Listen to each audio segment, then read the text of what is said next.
smoother up front than in the back. Yeah.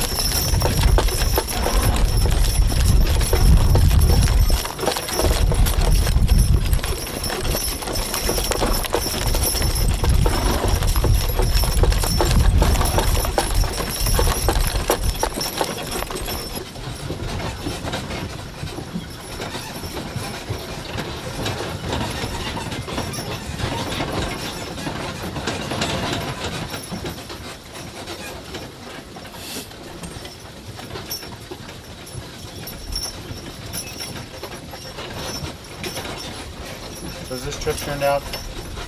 It's better than I thought. Yeah. Well, from the point of view of, I had some problems with the committee before, but it's pretty well ironed out. So Has the support from the LDS Church been a little better on this? well, we haven't seen a lot. No, well, of course they had no financial support, but back in Salt Lake, there was some support. In fact, we got a lawyer finally that helped, and he's the LDS, and he was actually appointed by the church. And then we had a controller also appointed by the church, and that helped. Are you feeling something different on this trail? I mean, because of the reliving of the experience is a unique thing. And it's, my great-grandmother made this trip in '47. She was a married girl of 15 and left Iowa, left Nauvoo. She said she bid adieu to Nauvoo the Beautiful when she left and came down across Iowa, spent the winter in winter quarters, and then made this trek to Salt Lake. Out of 14 children that she had only one living daughter, and that became my grandmother. What was her name? Her name was Rhoda Chase, and she was a Quaker, and she and her family, her father, came from New York, and they joined the church in New York, and then came to Nauvoo, met the prophet, and my great-grandmother in her diary says she was present when the meeting occurred after the prophet had been killed at Carthage, and then Brigham Young was chosen. And she said she saw the mantle of the prophet fall on Brigham Young, and he became the president of the church. Actually, he was not made a prophet until a year later in Canesville at Council Bluffs, but he led the advance team over Iowa and then on to Salt Lake. Have you discovered the secrets of this trail yet? I'm beginning to. As I told you earlier, I think the treasures of the trail are only revealed by sacrifice, and certainly a lot of us have sacrificed because of the weather and are pulling together because of it.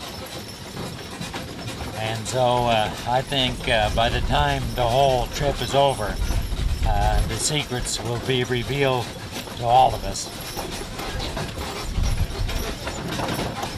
Do you have any ancestors that are buried along the trail?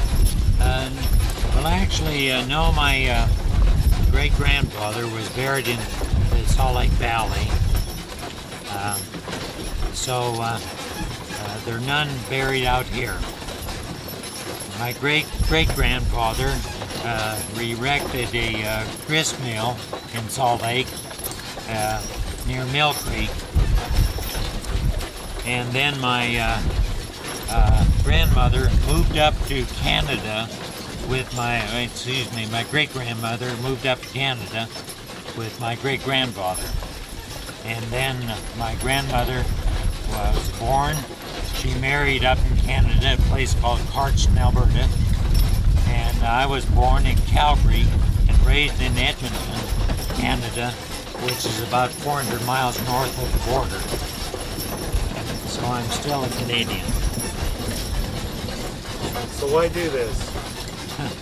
Well, I wanted to relive what my great-grandmother felt coming across the plains, and I certainly have more of appreciation for it right now than I did earlier. They're not icons to us now. They're real people. And I've seen where they spent the winter and traveling where they traveled. Actually, we went in the same ruts that they did occasionally. And they're living people to us now. So I have a lot more appreciation for her and for what she went through. Is the veil thinner? And the veil is thinner, that's right. They're closer. Actually, I'm glad that I have her diary. I'm glad that for her life, because her life, of course, led to my own. And if it wasn't for one person, just one person, a 15-year-old married girl who put up with all of this, it's because of her that I exist and our whole family exists. So it's a pretty touching thing, frankly. You don't know it unless you're out here, do you? That's right.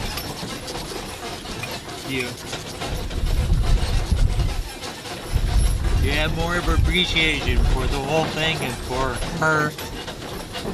She could have said goodbye to it all. It wasn't easy for her.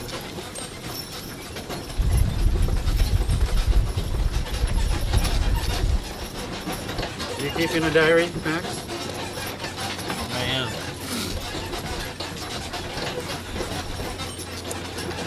As I said, it only takes one person, you see?